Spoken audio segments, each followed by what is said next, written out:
I hope that tasting these 10 wines together may give you an idea of what the Gambero Rosso team is doing with the wine guide. We taste almost everything, more than 40,000 wines. But then when it comes to the end, these are the wines that we really like. Unfortunately, they are produced in very tiny quantity, so the treasure hunt is open. Welcome to the Wine2wine Vinitaly Business Forum 2025 Chicago edition, where global wine professionals share insights, strategies, and inspiration from this year's conference.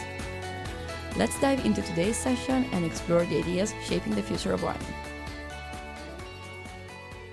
This is a special ITA masterclass. So there are a lot of wines, and Marco promised that he would be able to finish in 45 minutes. So we better get started. He's the head honcho for, of course, Gambero Rosso. So he's a super duper expert Italian wine, and I think you'll see why in a few minutes.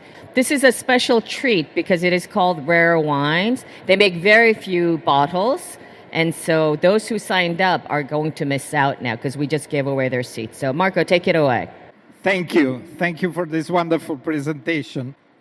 Of course, my name is Marco Sabellico. I've been working for these last 35 years in Gambero Rosso, and I'm responsible of the wine guide, Vini d'Italia, alongside with my colleagues Gianni Fabrizio and Giuseppe Carrus, which we are proud to publish since 1988. So next year will be the 40th anniversary of the guide. This edition, which is about to hit the shelves in the next few days, is the 39th edition.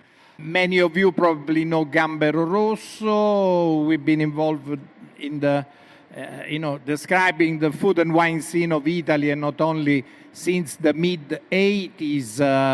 And our wine guide is actually translated in English, German, Chinese, Japanese, and we do more than 35 events around the world every year. So thanks to Vinitaly for this invitation in Chicago, a city that annually hosts a Tre Bicchieri event, a presentation of our award-winning wine. So we'll be back in few months, and in the meantime, you have an incredible chance of this preview of some extraordinary wines. The title of the tasting is Beyond the Ordinary.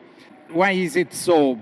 Because it's a bunch of wine which is very hard to find. These are the rare and ultra-rare wines, and we dedicated some pages of the guide to this wine. We review 2,500 and more wineries. We score more than 25,000 wines every year. We taste more than 40,000 wines every year.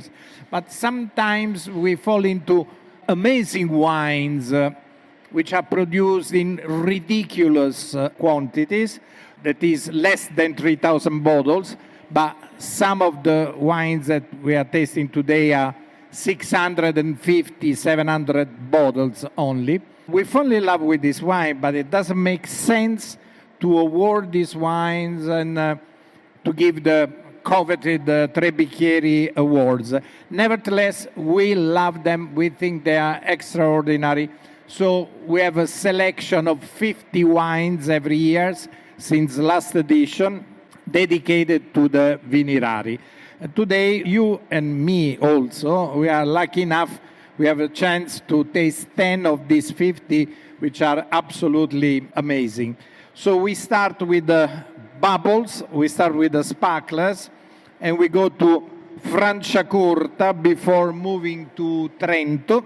Franciacorta is a beautiful terroir around the shores of Iseo Lake. These morenic hills provide a perfect habitat for Chardonnay and Pinot Noir, which is then crafted into fantastic cuvées of classic method sparklers. Many wineries are very famous worldwide, like Bella Vista, Ca del Bosco, Guido Berlucchi, And some others are really small wineries, family run. And such is the case of San Cristoforo, which belongs to the Dotti family. Bruno and Claudia bought a few hectares of land and a cellar in the early 90s and started making their own Franciacorta. There's a special selection, which is 1,000 bottles only, which is one number one. The name of this one is Celeste, is the name of their daughter, which luckily enough is working in the winery, so there's a second generation. A pure Chardonnay from old vines, more than 30 years old, surrounding the winery, which is a very small one because they have something more than 10 hectares and they produce 90,000 bottles. But these Celeste, it's amazing. It's a pure Chardonnay from Franciacorta. It has an elegant nose.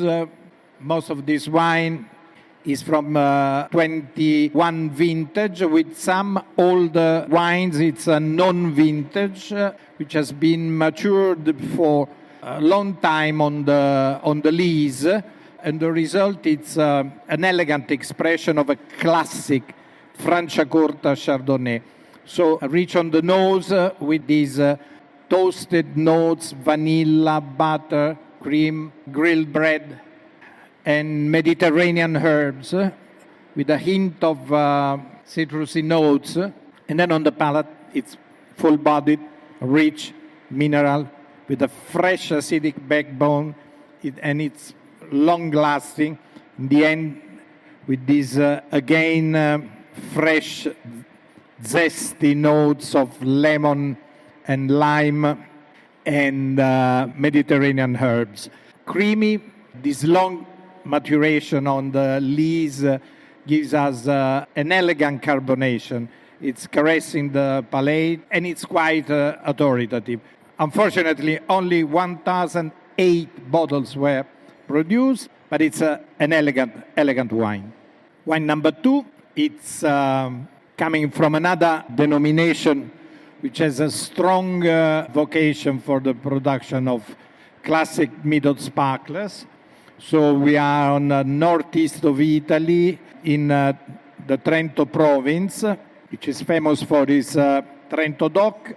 There are some important wineries well known around the world, but there are some other small-scale artisanal wineries. And one of these wineries is Maso Martis on the outskirts of Trento. The owners, Antonio and Roberta Stelzer. Antonio and Roberta Stelzer, they also manage 11 hectares of vines, and they make some really, truly elegant, excellent cuvées of Trento DOC, mainly focused on Chardonnay, like in Franciacorta. Nevertheless, the importance of Pinot Noir and Pinot Meunier is growing both in Franciacorta and in Trento.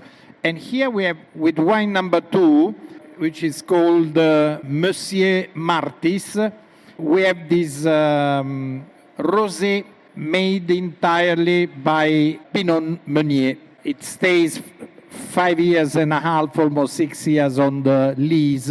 It's a very tiny production, 1,800 bottles from vines which are more than 25 years old. We fell in love with this wine because it's one of the best examples of Meunier in Italy. Generally speaking, Meunier in Italy, as in France, is very rarely the sole ingredient of a cuvée. It's always part of a blend. And in this case, it was a fantastic idea, we think, to make a rosé with this excellent Meunier. Elegant nose, you can smell the evolution. You still have red fruits, but the toasty notes, vanilla notes, smoky notes, peated notes give complexity and elegance to a vibrant nose, still led by the fruit and the yeasty notes. Again, on the palate, great creaminess, elegance, finesse, long-lasting. It's smooth and fruity, and it's, the bubbles are really elegant. There's an elegant carbonation which supports the fruitiness and the acidic backbone. Red currant, black currant, cranberries are there, and they ensure a long, elegant finish to this cuvée. Elegant wine, only 1,800 bottles. We score the wines with a classic score of Gambero Rosso, which is 1 glass for good wine, 2 glasses of the very good wines, and 3 glasses for the award winners. But to make a different category, to underline the difference between this selection of rare wines and the classic Tre Bicchieri, we use the 100-point scale to rate this wine. So the Celeste Franciacorta Padosé, so no residual sugar, had 94 as a score, and we gave 96 to this Brut Rosé Monsieur Marty's Reserve 20 from the vintage 20. Wine number 3, it's an amazing wine produced in 1,200, almost 1,300 bottles. It comes from Alto Adige, so the neighboring province to Trento. It's not a real winery. It's called AM Project because Andrea Moser, it's a very well-known enologist. He's been responsible for some important wineries and cooperative wineries in the region, in Alto Adige, which is Sud Tirol. But then he decided to pair to this activity a personal project that is called temporary winery, temporary vineyards. So he chooses some excellent vineyards with excellent growing condition, and he rents the vineyards for a number of years, let's say 3-4 years, and he makes 2, 3, 4 vintages to showcase the potential of the terroir, the variety, and his personal skills. So in this case, we have a Weissburgunder, which is also known as a Pinot Bianco, or Pinot Blanc in French, which is a variety which I particularly appreciate. It's a variety that gives us exceptional wines in Friuli, Alto Adige, and Trentino, especially in this northeastern corner of Italy. So we are on above the Caldaro Lake, so in the southern part of Sud Tirol, and on these hills, south-facing, 500 meters above the sea level, he found an old vineyards of Pinot Blanc, and he decided to make it a pure expression of wine with no sulfites, no selected yeast, matured in clavier, amphore, and stainless steel. So something absolutely pure, and this is what it is. Amazing wine. When we think of the Italian white wine scene, the most popular wine is Pinot Grigio. Sometimes it can be very interesting, but I think the real, in that family of Vini, of varietals, is a Pinot Bianco, a wine capable of complexity with an enormous aging potential, with a distinctive flavor, with an incredible acidic backbone. And this is an amazing wine. Absolutely clean, sharp, pure, mineral, vertical. It's a long-lasting wine, which we can drink today with great pleasure, but is bound to last more than 5, 6, 7, 8 years. We are starting now to consider this style by Andrea Moser. These labels started 2 years ago, but these are very promising wines which are indicating a direction. And Italy, is always for natural wine with the less possible usage of sulfites and chemicals. This is absolutely pure and still is very sharp, clean, uncorrupt, with no signs of oxidation, even though it's a 2023 vintage. So amazing, amazing wine. Number 4. This wine again was scored a 96 during our tasting. The wine number 4 takes us in Liguria. So we are south of Piedmont on the coast. There's a fantastic tiny winery which is called Caduferrà. It's run by a young couple, Davide and Giuseppe. They fell in love with winemaking. They are true artisans, and they rediscovered an ancient variety which was very popular during the Renaissance, 16th, 17th century, then was destroyed and abandoned with the phylloxera pest, but survived, few plants survived. So now we are rediscovering this amazing Ruzzese, which was famous during the Renaissance to be ingredient of sweet wines. So these bunches of grapes were withered and then turned into sweet wine, which was coveted by popes and kings and so on. But this example, wine number 4, is not a sweet wine, even though they make a different selection, which is sweet. The name of the wine is Zero Tolerance for the Silence. It's a pure Ruzzese, which is vinified in amphore, 80%, 20% is barrique, then it's blended. And here we can meet another native, incredible variety. Italy is the land of biodiversity, and Ruzzese is only the last witness of this incredible wealth of native varietals. Fresh and vibrant with these elegant notes of aromatic herbs and iodine, salty notes, which reminds us that we are along the coast of the Mediterranean, in this case, Tyrrhenian Sea.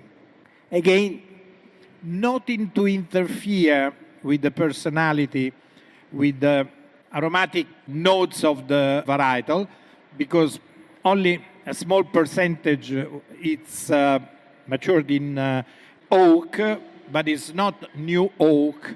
So 80% is in this vitrified Tava amphore. Again, very little content of sulfites. We have a pure expression of this wine, which again is vertical mineral and has this bright, elegant finish with aromatic herbs of the Mediterranean scrub, which is classic of the great wines of Liguria, great whites of Liguria. Iodine, salty notes, excellent, with a smoky finish and a reminding of lemon and cedar zest and a hint of smoke. Amazing wine. Wine number 5. Now we meet an international superstar, which is Chardonnay, matured in new oak, so it's a classic. But we decided to include in this special selection of rare wines. I mean, it's a Chardonnay that it's at the state of the art, and it expresses very well the Italian point of view on this international variety, which during the 80s and 90s became very popular also in Italy during the so-called Renaissance of Italian wines. We planted a lot of Chardonnay, Sauvignon Blanc, Cabernet Sauvignon, and so on, in order to keep the pace with the international wine scene. Not much at the top level survived, but some amazing labels are still here to demonstrate the potential, the craftsmanship of some wineries, and then the fact that if you have a fantastic vineyard and it's fantastic with native varieties, if you plant the right international varieties, you can't go wrong either. So we are in Alta Langa, north of Barolo and Barbaresco, where we are actually making excellent classic method bottle fermented sparklers. So in the noble heart of Piedmont, we have a very well-known consultant enologist, which is Beppe Caviola, responsible for amazing wines in Piedmont and in many other regions of Italy, Sicily included. He wanted to make a great Chardonnay. He makes great Barolo, great Chianti Classico, great Brunellos, but he wanted to show his point of view on Chardonnay, out of the ordinary. Old vines of Chardonnay, new oak, so perfect ingredient for this. Philo Sofia is dedicated to his daughter Sofia, and it's matured in French oak. Half of it is new oak, and the rest is a second passage. You get what you expect, but at a higher level. This white fruit and citrusy, zesty notes are combined harmoniously with the buttery notes, with the vanilla notes, with the white flowery notes of great Chardonnays. And the oak is just an idea on the background of the wine. It's never taking the scene. It's just uplifting these elegant aromas that we find. On the palate, it's rich and elegant, but harmoniously balanced. Creamy, but with dynamic acidity. It's fresh, lively, elegant, long-lasting. It's more a Côte de Beaune white than an Italian classic Chardonnay. Very well made, skillfully made. Now, again, something very attractive, especially for the young consumers, is the orange wine scene is particularly rich in Italy. In every region, every district, we have wineries involved in this movement of artisanal, old-style wines. Here we are in Friuli, in the province of Gorizia, so very close to the former Yugoslavia, in the Collio area, which is equally divided into Italy and Slovenia. It's a blessed territory for white wines with great native varieties, and one of these varieties is Malvasia. It's a special Malvasia which is typical from that area. We have a small family-run winery from the Miklus family. Fourth generation, Mitya Miklus, started making this orange wine, macerating the old cluster of Malvasia with the skin for 2 weeks, approximately 2 weeks, with the punching down technique. Then the wine is matured after this fermentation, which is made in open oak vats. Mature this wine in big oak barrels. It's 50, 60, 70 hectoliters for more than 2 years. So we are tasting now the vintage 2020. It's a wine we appreciated a lot. We gave a score of 95. It's a nice, brilliant color with this copper reflex and a rich nose reminding the orange peel, the lemon peel, the spices and the Mediterranean herbs that you find on the Collio Hills, which is a fantastic terroir for white wines, also for reds, but great, unforgettable whites. We were taken by the harmonious mix of ripe fruits, flowery notes, dried apricot notes, Mediterranean herbs, aromatic herbs, and the fact that this skin fermented white shows no sign of rusticity. It's elegant, smooth, flows with incredible harmony on the palate. Nevertheless, it's rich and full-bodied and long-lasting. It's an excellent result that shows the skill of Mitya Miklus as a winemaker, but the absolute, valor of this terroir, which is Collio, and this soil, this calcareous marl that we call Ponca. It's an amazing place to make great wines with the traditional modern enological system or with this artisanal maceration. You can make it in amphora, you can make it in stainless steel, you can use new French oak. The result will always be thrilling, I think. Wine number 7. We cannot talk about the Italian wine scene without, having at least a Barolo or a Brunello, and that's the case. Barolo, Bussia, Beppe Colla, Riserva, 2016 by Poderi Colla. Allora, Beppe Colla was one of the most talented winemakers in Piedmont during the 60s, the 70s, the 80s, and the 90s. He and his younger brother Tino made Brunotto Winery a great winery. And then the winery was sold to Antinori family, and they started their own winery, which is Poderi Colla, buying some very interesting vineyards.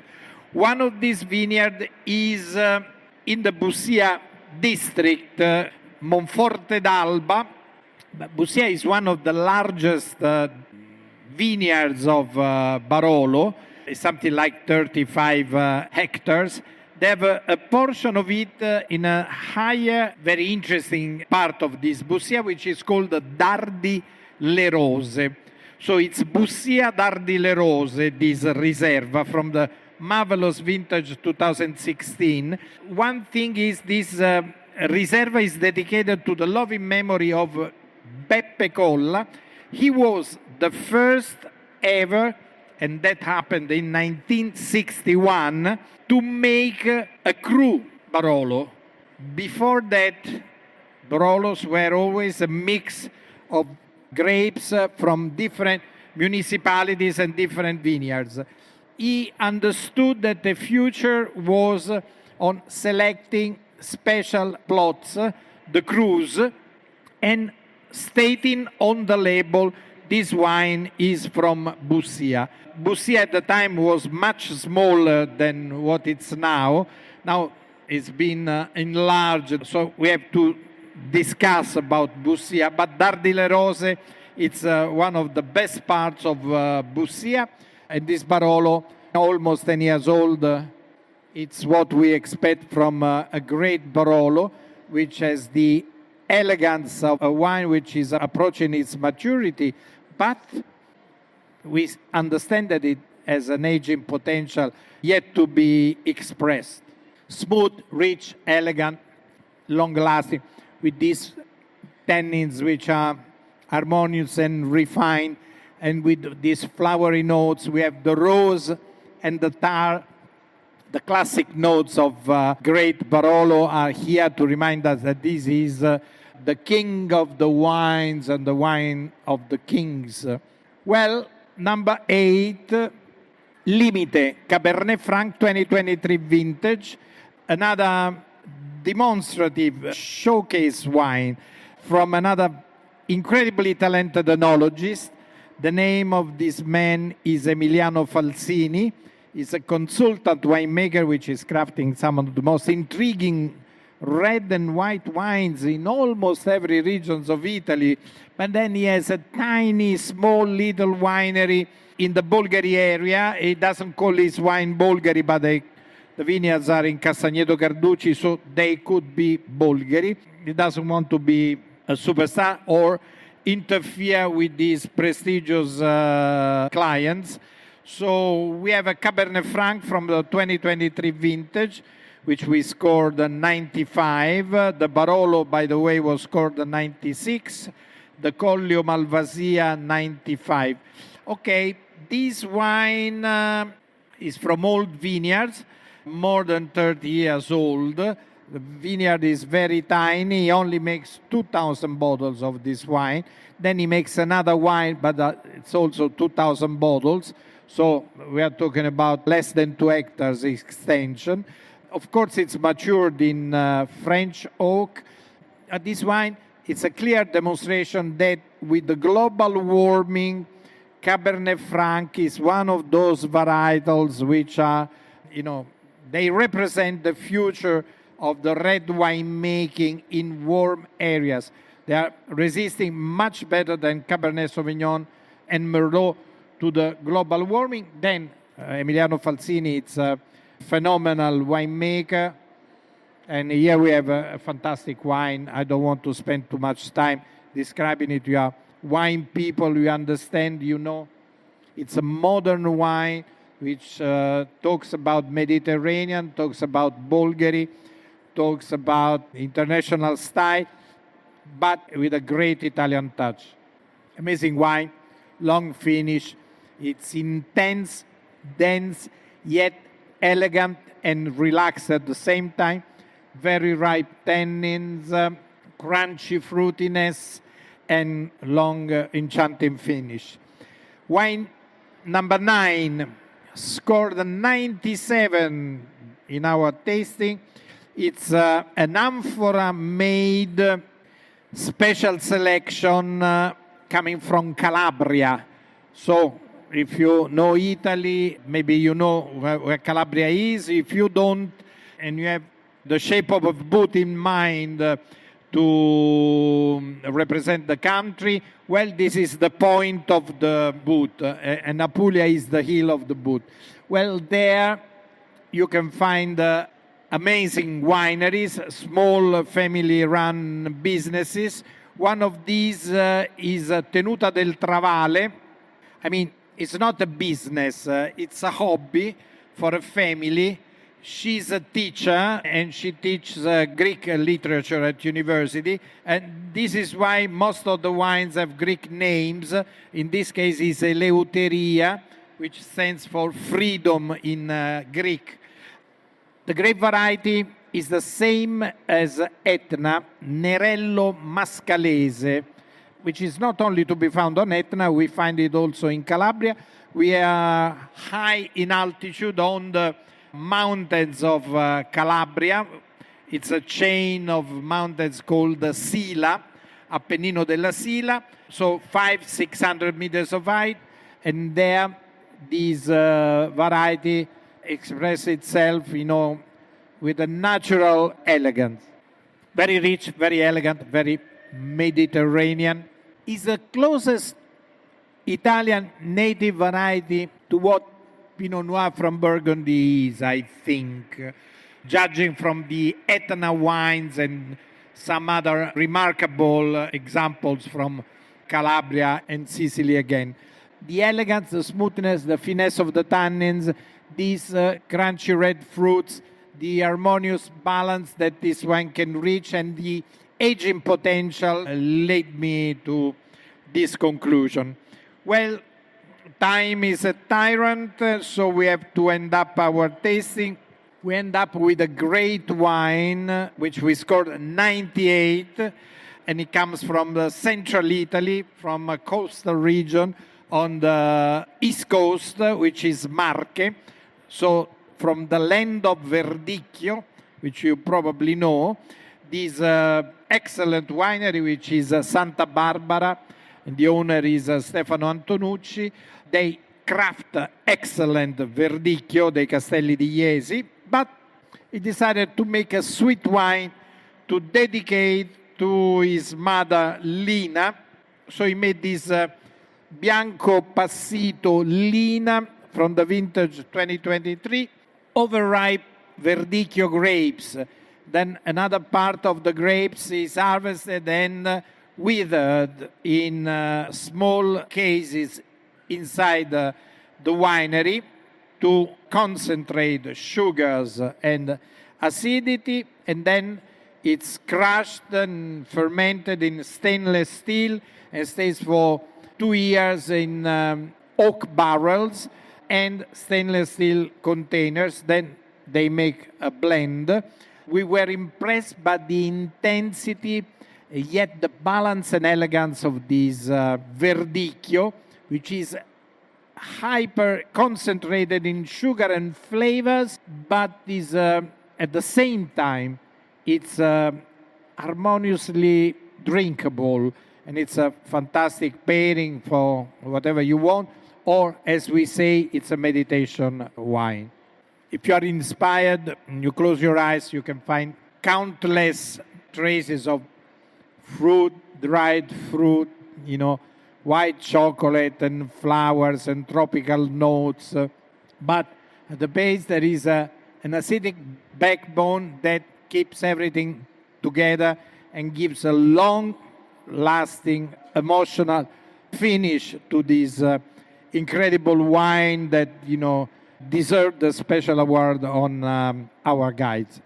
It's a great wine, only 1,500 bottles produced, almost 1,600. It's not very expensive, but it's a fantastic wine to end our tasting. I hope that tasting these 10 wines together may give you an idea of what the Gambero Rosso team is doing with the wine guide. We taste almost everything, more than 40,000 wines. But then when it comes to the end, these are the wines that we really like. Unfortunately, they are produced in very tiny quantity, so the treasure hunt is open. Thank you. Thanks for coming. Thanks to Vinitaly for inviting us for this preview. All right, let's give it up for Marco Sabellico, Gambero Rosso. Thank you very much. Thank you so much for sharing these lovely wines. I'm so jealous because I didn't get to taste anything. You guys are super lucky. Thank you very much. Listen to the Italian Wine Podcast wherever you get your podcasts. We're on SoundCloud, Apple Podcasts, Spotify, Himalaya FM, and more. Don't forget to subscribe and rate the show. If you enjoy listening, please consider donating through ItalianWinePodcast.com. Any amount helps cover equipment, production, and publication costs. Until next time, cin cin.